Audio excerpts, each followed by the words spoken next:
Саламатсыңарбы балдар. Бүгүн силер менен тарых сабагы. Бүгүн өтө турган сабагыбыздын темасы түрктөрдүн көчмөн цивилизациясы. Бүгүнкү сабагыбыздын максаты менен тааныштырып өтөйүн балдар силер менен. Силер билим берүүчүлүк, силер түрк кагандыгын башкаруу түзүмүн, басып алуучулук жортулдарын жана буумун кааганын жөнүндө толук маалымат аласыңар. Өнүктүрүүчүлүк, түшүнүүңөрдү эркин айтуу менен элестетүүңөр, кыялданууңар, кабыл алууңар жана чыгармачылык ой жүгүртүүңөр өнүгөт. Ал эми тарбиялык мааниси улуттар аралык ынтымактуулукту сактоого, бири-бирин оюнууга билүүгө жана мекенди сүйүүгө тарбияланасыңар. Ана балдар, бүгүнкү сабагыбызды баштаардан мурда силердин маанайыңарды билгим келип турат балдар. Анда эмесе жакшы жагдай, жакшы маанай түзүп алыш үчүн айлана чөйрөгө көз чаптырып көрөлүчү балдар. Жер жаңырып чөп чыкты. Бак дарактар жашыл бөчөр байлап, жаратылыш кооз көйнөгүн кийип, жаркырап жаз да кирип келди. Күн тийип булбул бакта сайрайт.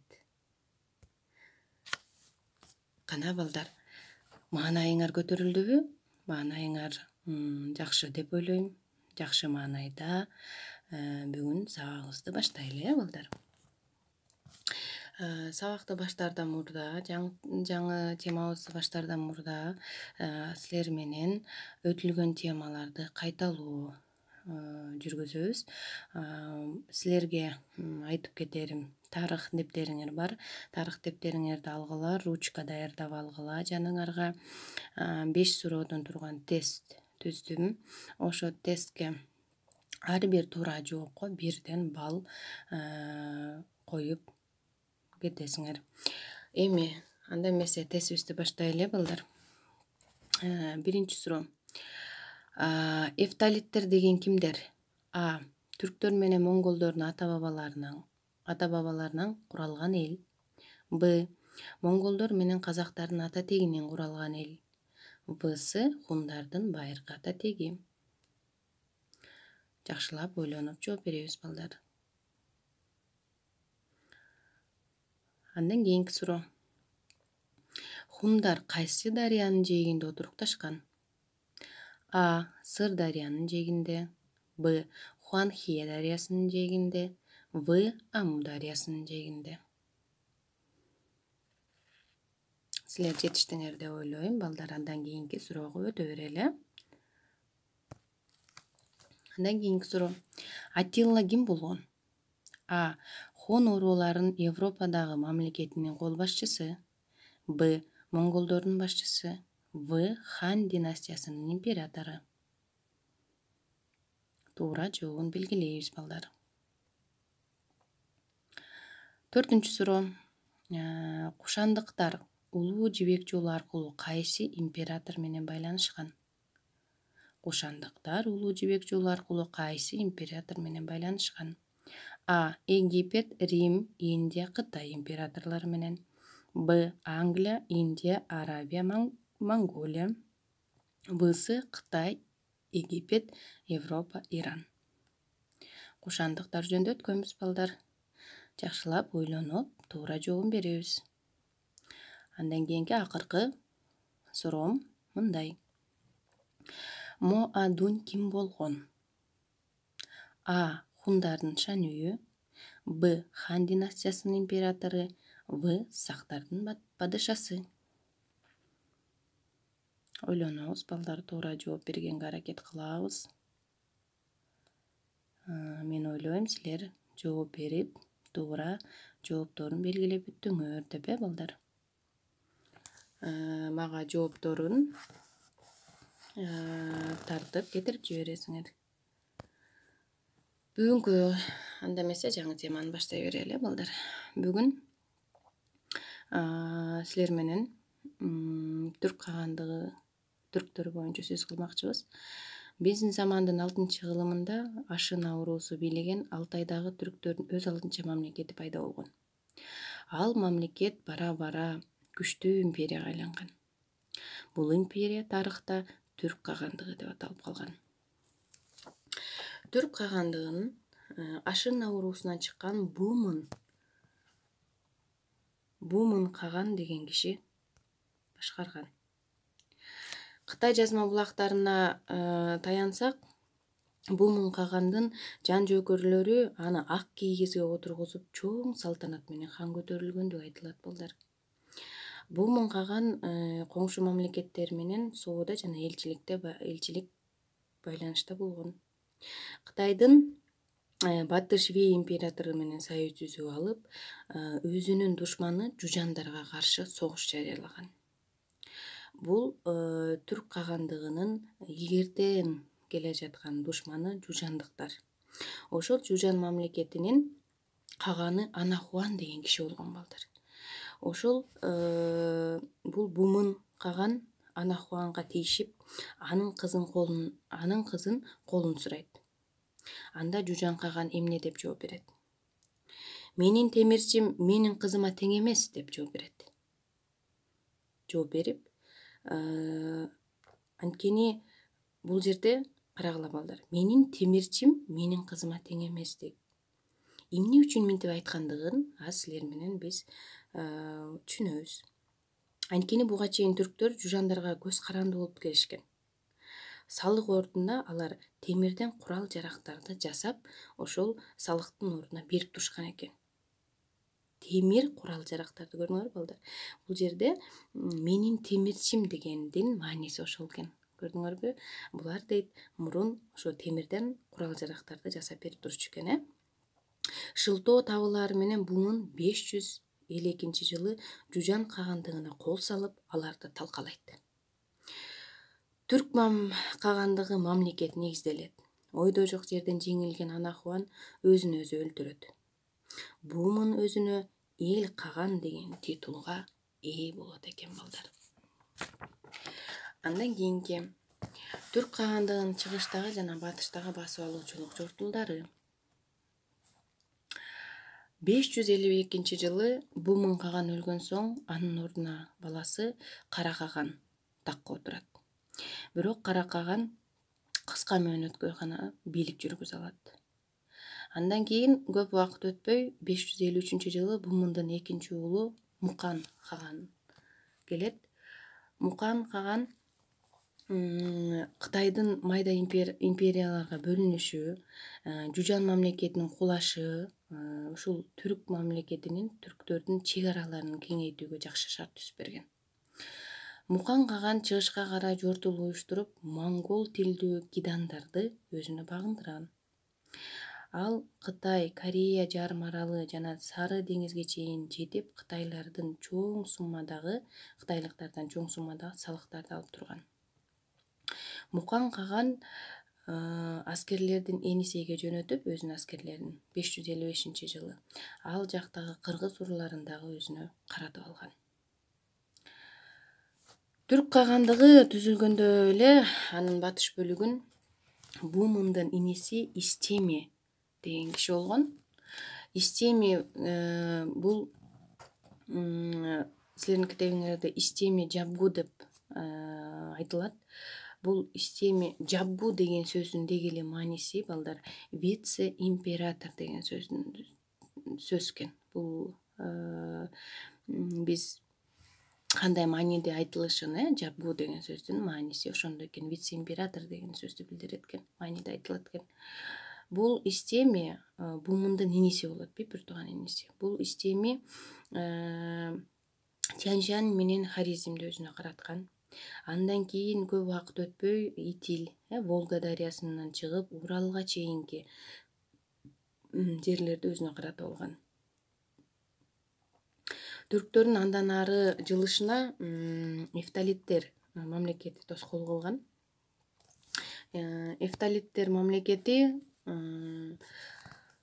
ошол мезгилде Иранда Иран ошол кезде Эфталиттер мамлекетине көз каранды болуп турган.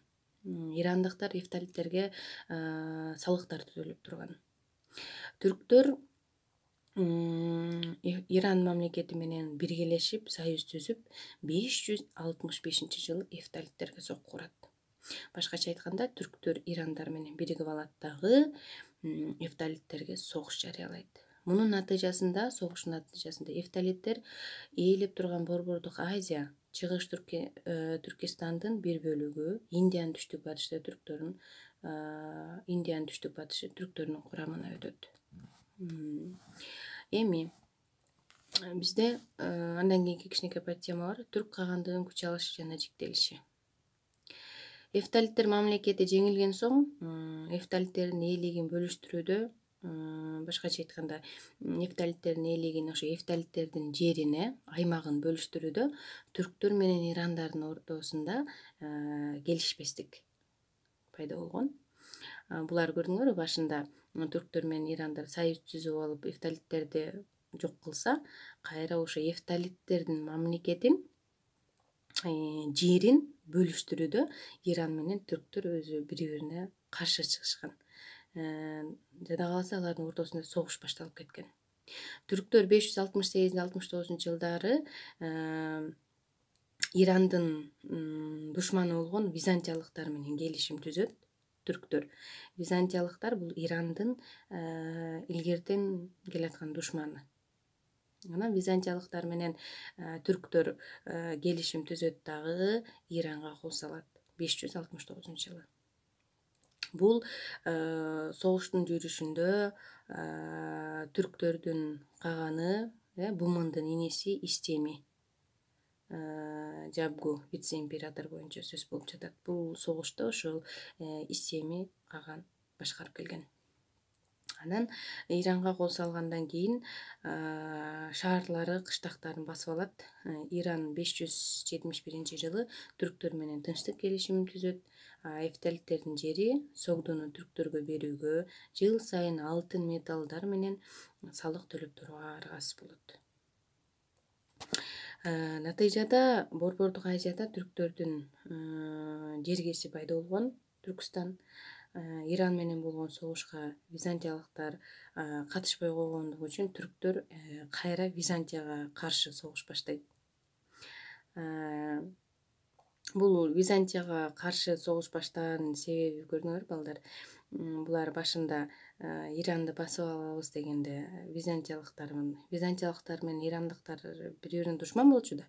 Анан булар византиялыктар менен келишим түзүп алып, анан Иранды талкалайт. Бирок ошол түрктөр менен ирандыктардын ортосунда согуш жүрүп жатканда Византия катышкан эмес. Ал жөн гана колдоп турган түрктөрдү.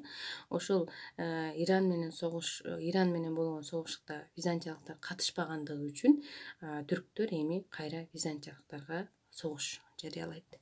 576-жылы түрктөр Босфорго чейин жетип, Крымды каратып, Түндүк Кытайдан Византияга чейинки мейкиндикти ээлеген.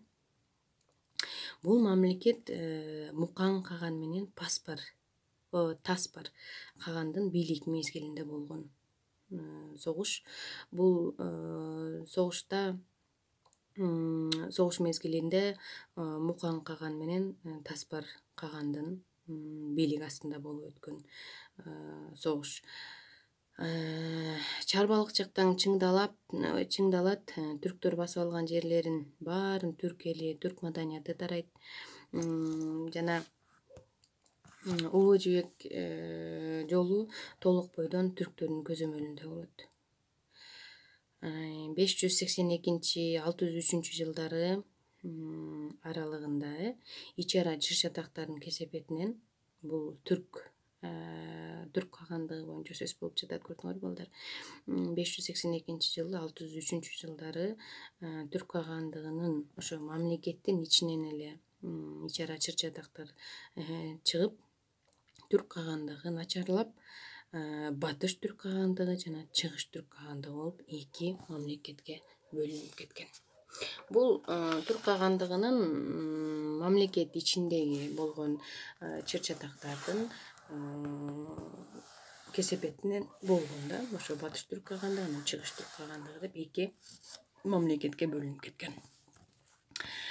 Эми батыш түрк кагандыгынын ээлеген аймагы боюнча Бул Батыш Түрк кагандыгы 603-жылы Батыш Түрк кагандыгы негизделген. Түрк кагандыгынын курамындагы Борбордук Азиянын бир бөлүгү, анын ичинде Жети Суу, Теңир Тоо, азыркы Кыргызстан, Казакстандын батыш бөлүгү кирген экен. Батыш Түрк кагандыгына. Батыш Түрк кагандыгынын борбору Суяб шаары. Батыш Түрк кагандыгынын борбору Суяб шаары. Мына силер көрүп тургандай эле сүрөттөн ошо Суяб шаары азыркы Токмокту билесиңер балдар. Токмок шаарына жакын Ак Бешим шаар калдыгы экен. Мынакей көрдүңөрбү? Азыркы Токмок шаарына жакын Ак Бешим шаар калдыгы ошо мурунку Батыш Түрк кагандыгынын борбору Суяб шаары экен. Эми мамлекеттин башында Каган турган.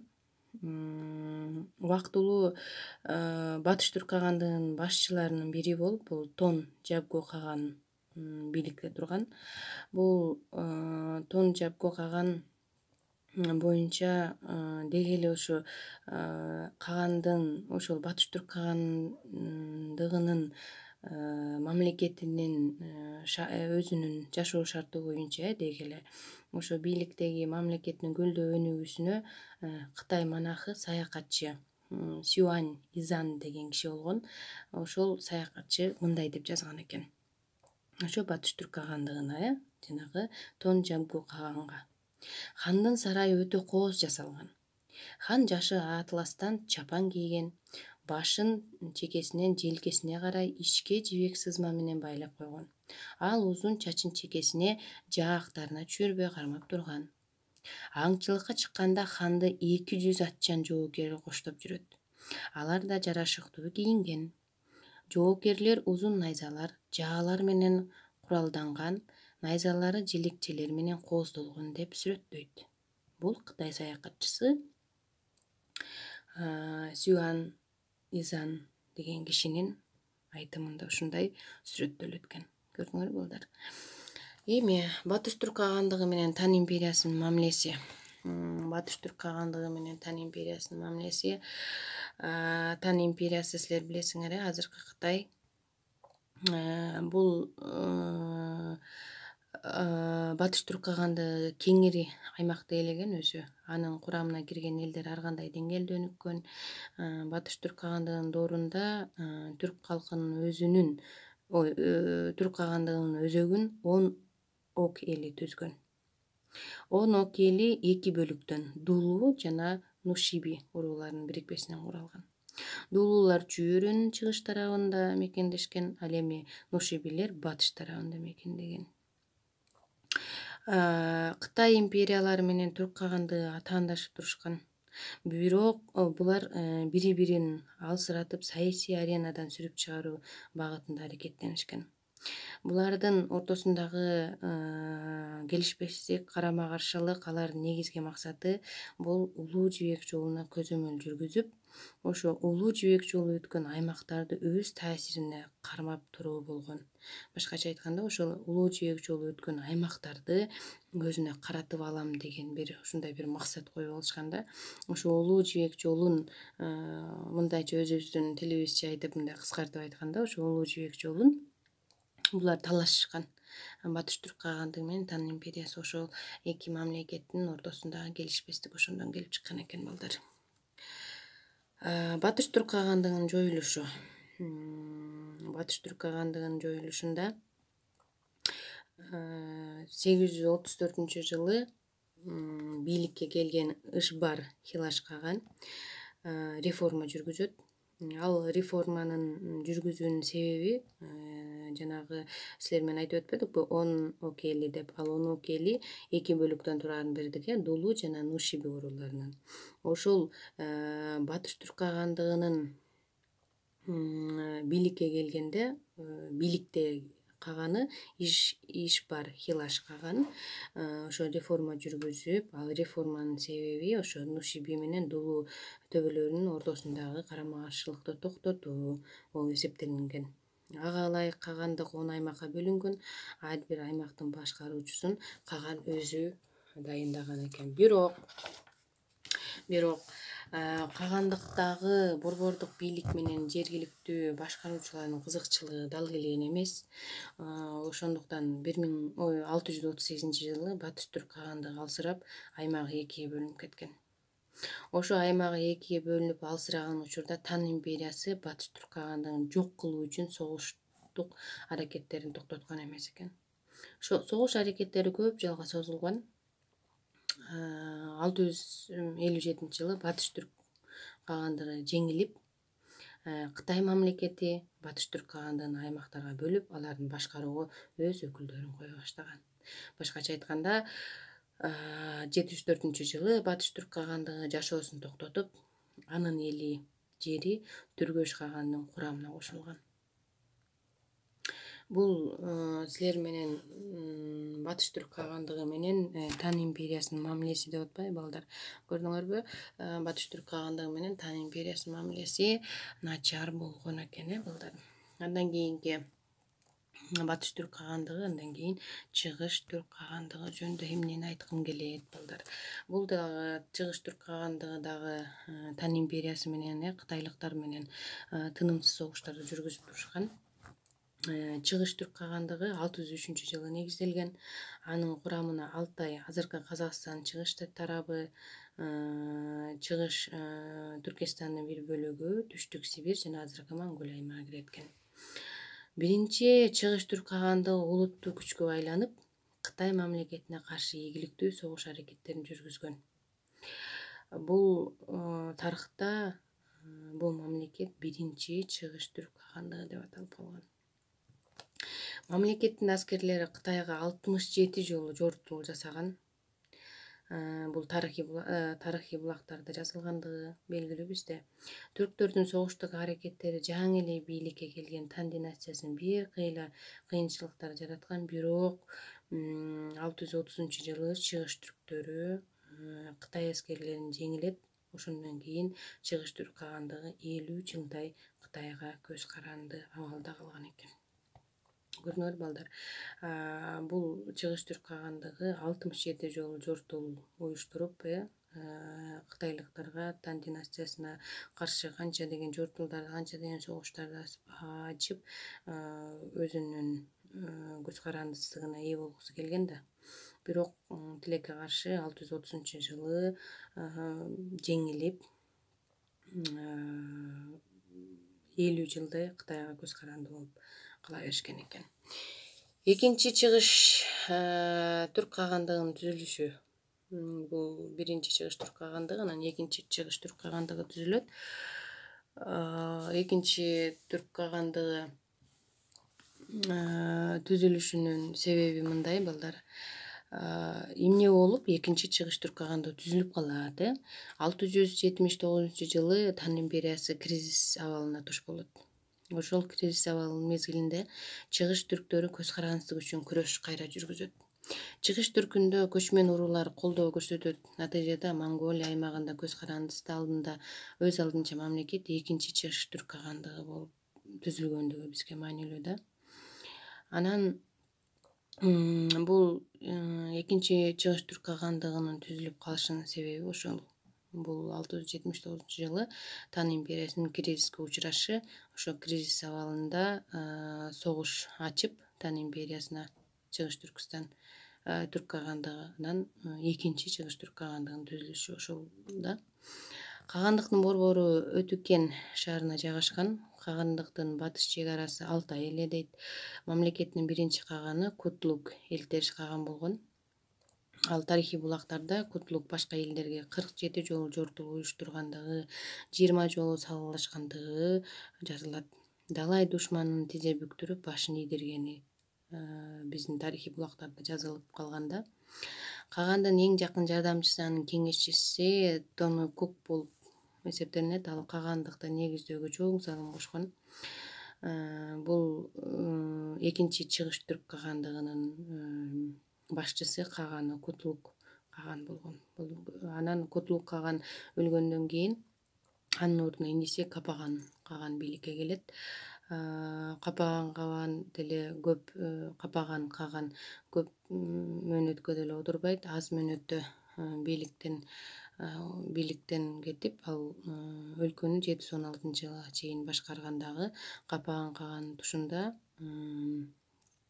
ошол экинчи чыгыш түрк кагандыгы абдан гүлдөгөн үлкөн мамлекет болуп эсептелинген. Экинчи түрк кагандыгынын талкаланышы бул экинчи түрк кагандыгынын түзүлүшү анан талкаланышы болуп эки темада. Ошо түзүлүшүнүн себеби ошол айтып өттүм Тан империясынын кризиске учурашы. Ал эми ошол түзүлгөн мамлекетте мына Капаган каганы Кутлук башында, анын өлгөндөн кийин иниси Капаган каган башкаргандыгы. Анан бул жерде 711-жылдан баштап экинчи чыгыш түрк кагандыгы ыдырай баштаган. Анткени башынан эле каган тукуму эсептелинген ашына уруусунан чыккан. Жердеги башчылар каганга моюн сунган эмес. Алар өзүнө тийиштүү жерлерин өз алдынча башкарууга өтүшкөн. Ушундай кырдаалда басмырлар, уйгурлар жана карлуктар биригип, алсыраган экинчи чыгыш түрк кагандыгын каршы күрөш баштап, экинчи чыгыш түрк кагандыгын талкалагандан кийин Борбордук Азияда саясий аренага уйгурлар чыккан экен. Бул экинчи чыгыш түрк кагандыгын талкалашынын себеби уйгурлар менен карлуктар биригип каршы чыккан согушта жеңилген экинчи чыгыш түрк кагандыгы. Анан ошол экинчи түрк кагандыгы талкалагандан кийин анын ордуна уйгурлар көчүп келип, ошо уйгурлар жашап баштаган экен. Болду балдар, ушу менен бүгүнкү биздин жаңы темабызды аяктайбыз. Силерге сабагыбызды, жаңы теманы аяктаардан мурда бышыктоо сабагы кылып, балдар, билдим келет. Силер билесиңер, бул таблицаны биз сабактарда толтурчубуз, балдар. Билем, азыр жаңы темадан өткөнгө чейинки силер эмнени билчү элеңер түрк кагандыгы тууралуу, андан кийин билдим, эмнени билдиң жаңы теманы өтүп, мен түшүндүрүп айтып бергенден кийин жана акыркысы билгим келет. Дагы кайсы жери түшүнүксүз болуп калды, балдар? Дагы кайсыны билгиңер келет эле? Көп эмес, кыска, бирок мазмундуу кылып, жакшынакай кылып, түшүнүктүү кылып жазып, мага тартып кетиресиңер, балдар. Ал эми үйгө тапшырма силерге бергим келип жатат, балдар. Үйгө тапшырмада темага берилген сүрөттөр боюнча аңгеме түзөсүңөр. Мисалы, силердин китебиңерде 142 бетте болобу, 141 бет, 140 бет мен мисал келтирип силерге жазып койдум да астына. Мисалы, бумун каган сүрөт, ар түрлүү башка кайсы каалаган сүрөтүңөрдү аласыңар да, ошо сүрөткө байланыштуу кыскача аңгеме түзөсүңөр. Мисалы, бумун каган боюнча сүрөттү алып, ошол бумун каганга тиешелүү кылып кыскача аңгеме түзөсүңөр. Же болбосо 141 бетте түрк жоокерлери деген турат, балдар, сүрөттөрдү көрүп атасыңар. Андан кийинки 142 бетте түрк жоокерлеринин чабуулга өтүшү деген сүрөттөр бар. Ошол сүрөттөргө байланыштуу тиешелүү кылып кыскача аңгеме түзүп, анан мага тартып кетирип жибересиңер, балдар. Сабагымды конткой укканыңар үчүн чоң рахмат. Кийинки сабакта көрүшкөнчө, балдар, сак саламатта калгыла.